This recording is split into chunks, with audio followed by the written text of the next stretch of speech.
This is our day 2 recap, and I'm sitting with John. Hey, John. Hey, how you doing, Dave? Good. So, for everyone who doesn't know John, you all met Saul a couple of weeks ago. John is the COO and also co-founder of Litmus, and I think he has been enjoying himself here. And I don't know if he was volunteered or voluntold that he was going to come on for the day 2 recap. But I appreciate you being here, John. Yeah, glad to be here. Enjoying a last Litmus beer to recap the day. Yes, absolutely.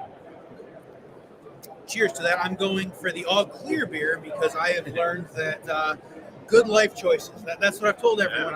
I have learned over the years that good life choices early on in the week are good for kind of middle to end of the week.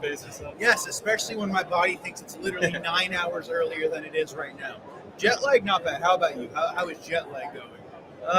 Yeah, not too bad. It's been a few days, so I've had a little bit of adjustment, but definitely it's long days at Hanover, so feeling that a bit. Yes, I would agree. I would agree with that. See, I didn't sleep at all on the airplane ride over, so I just missed an entire night of sleep. So by the time my head hits the pillow, I am ready for sleep. That's a good strategy. It is. If it was strategic, it would have been better than really tired the night before. Don't sleep on the airplane and come to Hanover.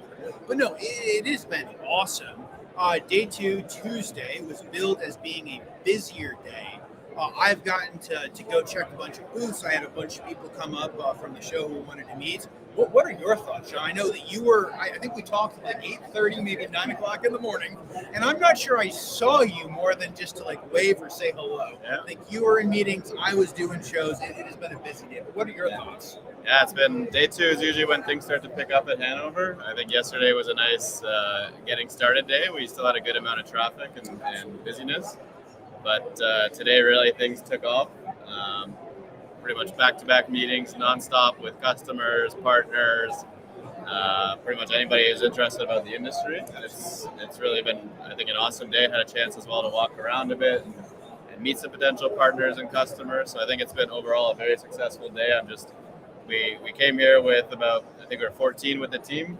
You look around, everybody's literally nonstop the entire time, busy talking to somebody. So it's been an amazing day. I would agree. So the Litmus booth itself has been exceptionally busy. I would agree with John.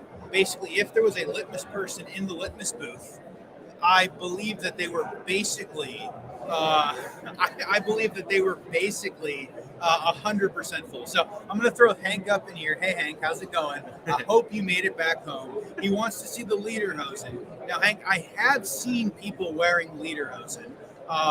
They almost certainly were not German. I've also seen people wearing astronaut suits that look like 90s sweatsuits, very, very bright with a couple of patches on them. So there have been some interesting clothing choices. So day 3 is when you see the lederhosens coming out. Okay, are you wearing lederhosen tomorrow, John? Litmus branded lederhosen. Litmus brand. Yeah, so enough Litmus branded beers will lead you to Litmus branded lederhosen. We got cookies, we got beer, we got. Absolutely. But no, I would say that this booth has been really busy. We did a live build, one online earlier. I don't know if you guys caught it.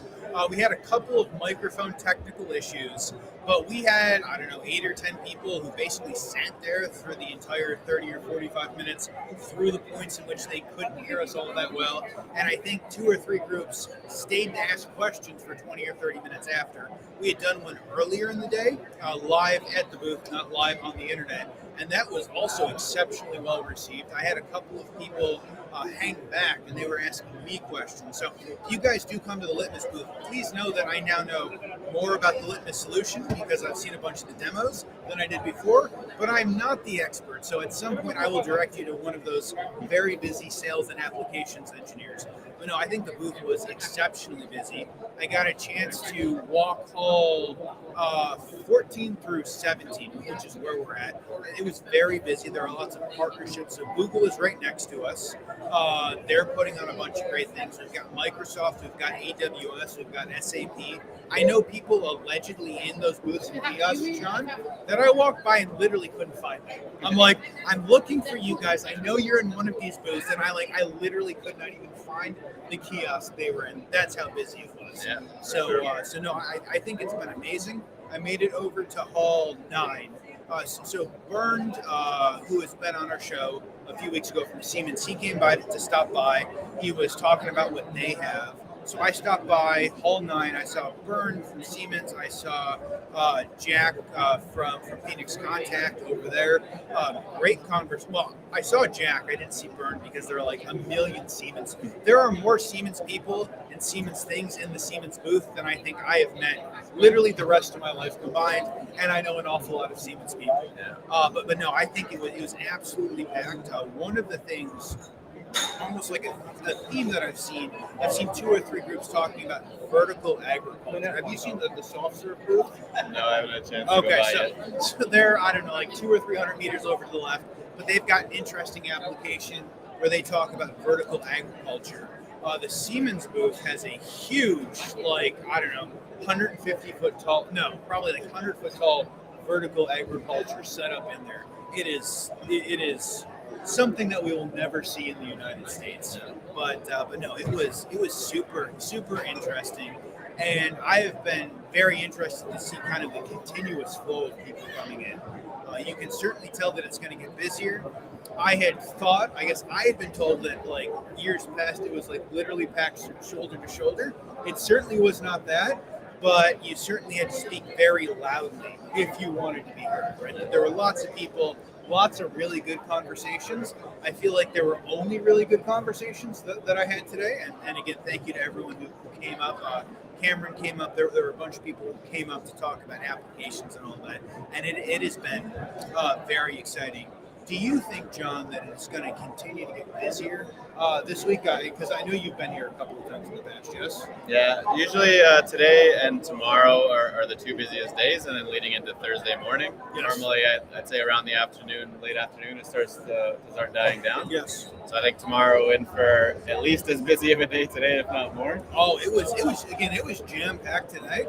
I think on the Litmus side that the only way that you can get more people in the booth listening to the things that we're doing is to have a bigger booth. And that's what I said. I'm sure marketing will be coming back right? asking for that next year. We filled in all of the we filled in all of the seats, and we had people like standing a row behind, even for most of the demos, as well as that. So we've got a question coming in. I'm sorry, I don't on Restream see the name of the person coming in, but it says, "Hey guys, regards from Canada. What is the main impression regarding PLC and IPCs? Do you guys see the PLC going lower and lower and the IPCs taking off much more in the automation industry? Main key players you saw in this." I guess I'll take this, John, because it's probably more on my side of things. I have said, and Vlad has said over and over again, I don't think PLCs are going to go away in our lifetimes, right? There are so many of them. Even if we didn't have PLCs, even if we stopped installing PLCs today, I don't think that, they are still going to be predominant over the rest of our careers. So I don't see those going away. I see more and more people talking about IPCs. I know Beckhoff does a lot of IPCs. Beckhoff has got a large booth. I saw a little bit of it. They've got huge walls. But I know Beckhoff does a lot of IPCs. I know Siemens, I saw some IPCs. I know Phoenix Contact, because I was just there, came out with kind of more of like in a box computer style controller. Siemens is doing some virtual PLCs, as I believe what Bernd was saying they announced. So I certainly see more uses of technology. I don't see the PLCs going away in our lifetime. And I think that we will still continue to replace PLCs because, especially at the plant level, it is what we're comfortable with. And at some point, we have to continue with the levels of what we are comfortable with, because we need to install and troubleshoot and keep the facilities running. As much as at a place like this, you just want to rip out everything and buy brand new robotic cells. I don't know about you, John, but I look and I'm like, there are so many awesome robots. What if we just make everything robotics? And then you kind of watch the robots a little bit. We've got Kawasaki fairly close to us. We've got a couple of really cool robot demos that I got some video of. But then I saw like the human demo in which they come in are supposed to pick up like test tubes and go put them into the machine. Yeah. And it's really cool. I saw one person, it got stuck, and a guy had to come and like do a waddle to get it to move back yesterday. I saw today that they were running the demo, but something happened to the rack of test tubes, and so the robot was just going back and forth without it. So I think we'll certainly see more different technologies, but I think that the core of our technologies will absolutely always be For the sure. Yeah. I think you always, yes, robotics are great and they're being introduced, and I think for certain parts of the process, but not anytime soon are we going to fully rip and replace human beings. Well, not rip and replace, but replace human beings within the process. Absolutely, and I'm going to make the shameless shout out to Litmus because we are here and you guys can potentially read backwards central.litmus.io, right? But that's that is the free demo if you guys want to go register for a 14-day demo. With that, I will say that there are almost 300 drivers. Every time I see the number, it slowly creeps up. I think it's 275 plus drivers right now, but you look, and there's lots of Modbus. There are lots of a variety of old drivers, old Siemens, old Rockwell kind of Gen 1s, through like Slick 500s, especially for our North American counterparts. There are an awful lot of those drivers. So those are never going to go away in our careers. I don't know, 20 years from now, we may still be seeing PLC 5s, and we're still attempting to go network those PLC 5s in. Let's see. I guess so. So Alejandro. Hey, Alejandro. So Alejandro is asking with AWS and Google and Microsoft. So Alejandro works for Festo. I haven't seen the Festo booth. You'll have to let me know where they are. I have not made it everywhere, Alejandro. But you let me know where Festo is, and I will go over and say hi. He wants to know: do we really think PLCs will survive with AWS and Google and Microsoft going and pushing AI and ML? I think that there are a bunch of really interesting offerings on that side. I think it's hard to convince legacy customers to go rip and replace because as fun as it is in trade shows, as fun as it is to go showcase demos, it is a completely different story in order to go through to actually pull stuff off the factory floor. Because at the end of the day, I feel like all they care about is running. Yeah, I agree. I think your control process will not change. Don't touch that. You'll have your data plane, which is coming on top of that, which is doing things related to data aspects. And yes, the vendors that you mentioned have influence over that, but allow the process to run. And on top of that, yes, you can influence decisions, but I would not remove the PLC. Yes, I guess, John, I don't think you and I have had this conversation, but I, for a number of years, when I was working as a systems integrator, tried to convince end users, like, guys, this PLC is old, it's a PLC 5, like, we just need to, like, pull this out. Like, literally the cost of a new CPU unit for some of the PLC 5s, especially during, like, the peak of COVID, it was like 50 grand. If I could get a different PLC, I could, like, replace entire control systems for sub 50 grand. And you couldn't convince them of it because it's run this way. It's always run. Why would I go change it Not out? broke, don't fix it. Absolutely. And as painful as it is for me, I have stopped making, years ago, I've stopped making that argument, right? It just gives you stress. It makes you feel very old. And it is not worth having that argument. What you want to do is you want to go through a module on those PLC 5s, connect it to Ethernet, hook it up to a system, be it a Litmus or something else that will allow you to go suck in that data, and maybe, just maybe, you do a good enough job that we can convince those people down the road to go actually leverage more data, leverage more of that as you go through and do the machine learning, do the artificial intelligence, or for many of them, like, make better HMIs or do SCADA and get a little bit of MES. Kind of any graphical representation is good. I see Festo Hall 7, booth D31. Thank you, Alejandro. I will go find them at some point. Maybe tomorrow, maybe Thursday. I will certainly go find them. Haven't made it to Hall 7 yet. There are so many halls.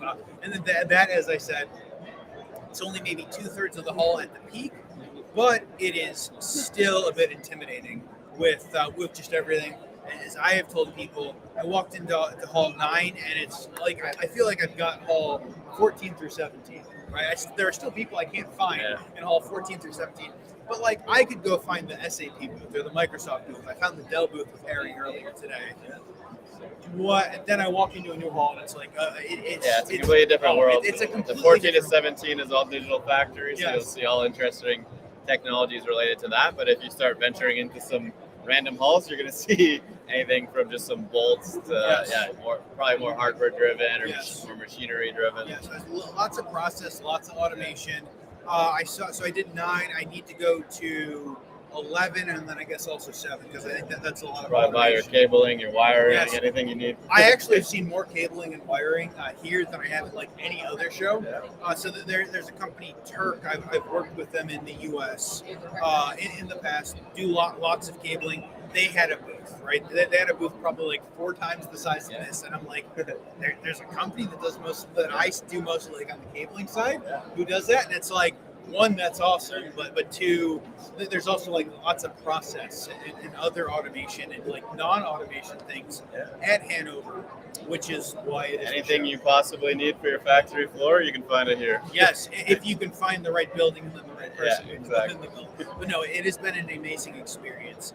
I guess, John, we do want to keep these relatively short. I want to know what you think the future looks like. That's the question that I'm putting everyone on the spot. You've got a super interesting perspective coming in.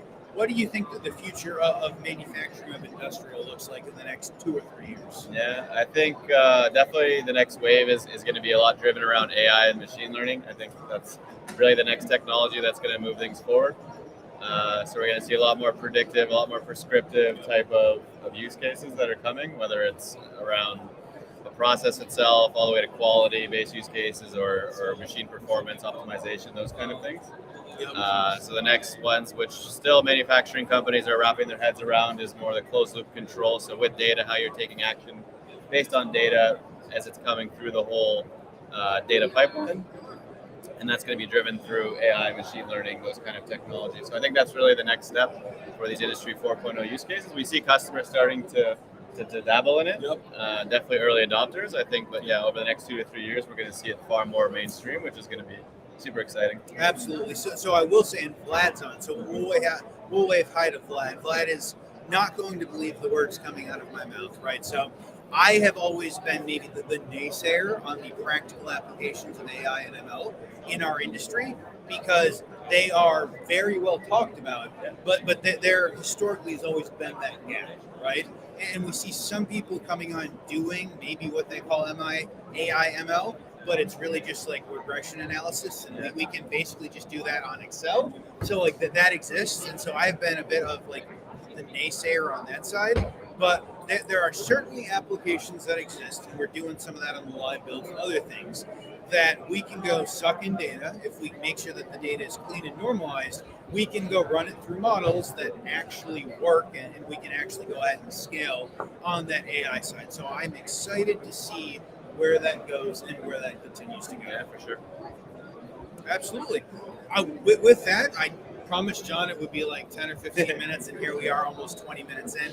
We want to thank everyone for coming to hang out with us. Thank you, Alejandro, and everyone for the questions, for the comments. It has been amazing seeing everyone so far. We will continue to do this as we continue. We will continue to do this throughout the rest of the show and check in on this and all of our normal channels as we go through the process of streaming some live builds, and creating a bunch of content in order to go ahead and continue to showcase with you. But until next time, see everyone soon. Thank you. Thank you, everyone.